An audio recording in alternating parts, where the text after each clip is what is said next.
What we are dealing with in the tropics is it's starting to get active. It's that time of year as the tropical weather tends to peak. We do have three areas rather, of potential development. So 30% chance of development with a tropical wave coming off the coast of Africa, 40% chance here. But notice what we're dealing with, a lot of Saharan dust, right? So that's going to work to limit some of this development. But what we are really tracking is this area of high pressure. That's likely what's going to steer these areas away from Texas.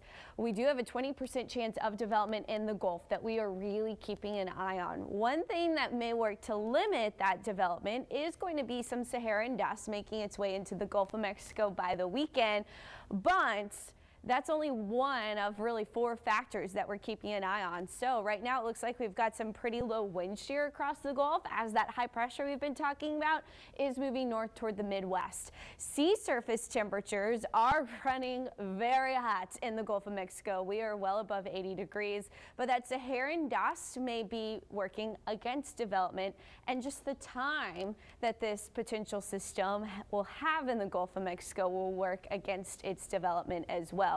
So where we're seeing that chance of development, what we are going to see is this is the area I expect that storm to develop in. You can see most of the wind shear stays away from it, but we may see some of those steering winds try to turn it toward Houston instead of coming toward us in Corpus Christi, but that's 7-8 days out at this point.